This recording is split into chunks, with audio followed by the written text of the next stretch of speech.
Hey everyone, I just wanted to make this video to quickly go over the build and then show a little map demo. I have a +2 with some spell crit, which that crit will go away for focus, double damage, once I get these nodes. And then to fit in Herald of Purity, which will be another 1.2, 1.3 mil DPS increase, I will be grabbing these sockets and 3 mana reservation with hatred mana reservation. That will allow me to socket in Herald of Purity. I could grab a lot more DPS, but I would lose some substantial EHP, and I want this to be a good mapper, a good bosser, kind of all around. Nothing for Ubers, but just overall, you want to do some bossing or whatever, go ahead. My PoE Ninja is currently active. You can see my day 1, how I went from there. My early snipe awaken. Ended up getting pretty lucky with a headhunter drop at some point. Yep, day 2 got pretty lucky. 20 div split, so I crafted these gloves and got my 2 spectrums. So obviously, if you're not splitting a headhunter early,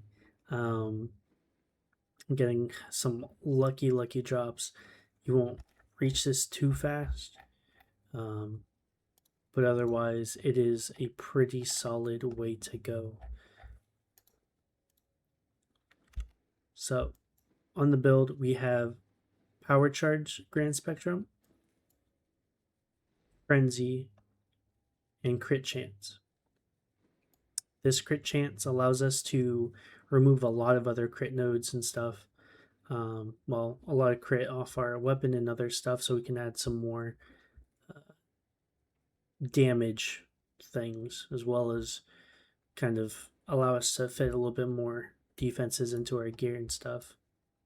Because previously we were using Brittle with the Secrets of Suffering, but to get some extra damage, we swapped over to, I have an Abyssal Scepter just because I found this base with a fracture on the market for about 5C versus a similar spell damage one on a 40% LE, which is a Void Scepter, to be around like a div or so.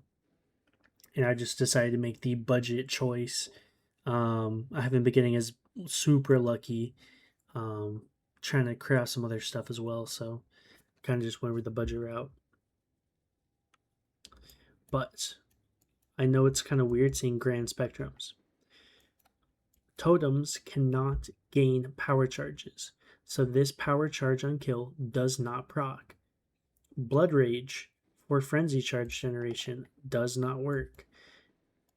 The only time that you can get charges is if it's on hit, on block against yourself from a monster. For instance, there's some nodes down here. Endurance charge. Endurance charge when you are hit. That is one way. Stuff like that. Those are kind of the only ways that you can gain charges, as totems kind of won't allow that.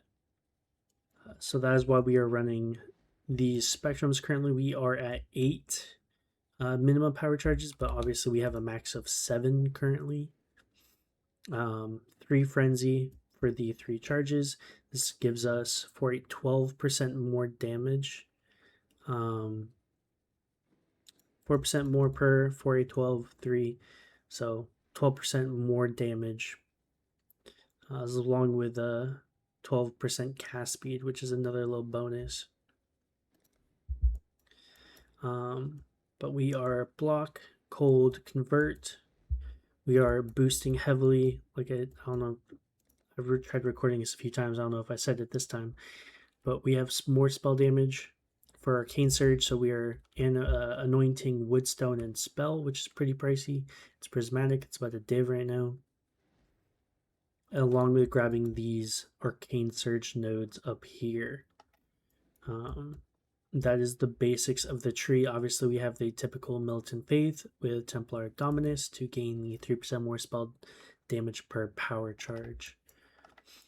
Other than that, everything else is pretty basic. We have our fizz damage, we have our totem damage, and we have our crit damage clusters.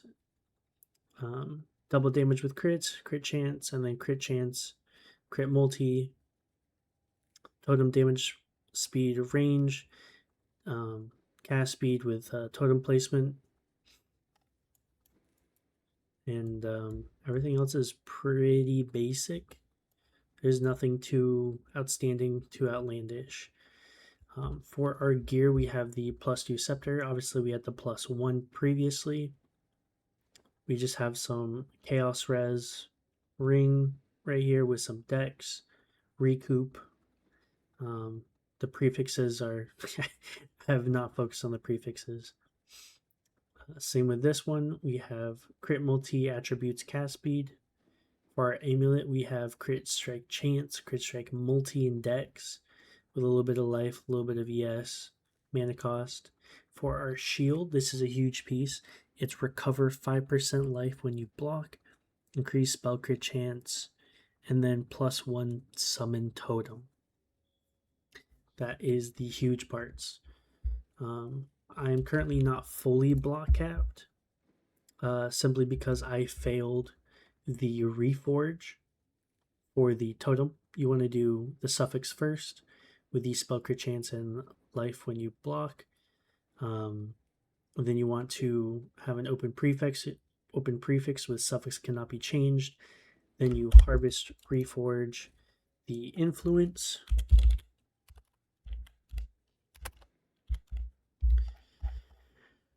Right here, reforge including an influence modifier, and because it's a shaper shield, this means that it's guaranteed to get +1 summon totem, and then you're just hoping for life and increased chance to block. Other than that, we have Fizz's Fire, and then physical spell. We have our Skin of the Lords with Ancestral Bond, which is why it's not currently on the tree, because it saves us a point, and it gives us +2. So currently we are with a +21 gem. We are at +30, just with our Scepter, our Empower, which I bought myself at level 3 and corrupted it. Thankfully I hit. And then we're going to try and scale that up even more. For the boots, it's just a lot of resistances, life, movement speed. The bell is just strength, cooldown craft, because cooldown helps with focus, which I currently don't have right now. But it also helps with steel skin and phase run. Because steel skin is a 3-second cooldown, lasts for 1.5 seconds, which I have with more duration. And it is currently 2.4 seconds, and buff lasts 2.23. Basically helps get your bleeds off of you faster, sooner. Same with phase run, you're going to be doing a little bit more. Next are flasks, Series Promise, Taste of Hate, pretty typical for this Shockwave build, or any Shockwave build. Then we have our crit flask and our armor flask. And then for the life flask, I'm doing CB, and then reduced amount recovered with T1 with instant recovery when on the life. So it's just super, super good recovery.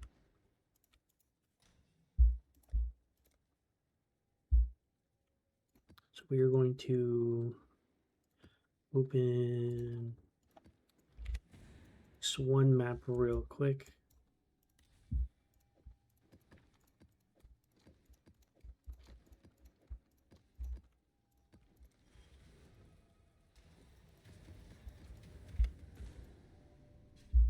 I'm going to mute up and I'll show you guys the build.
exchange went well enough.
Alright, so that's basically how it goes.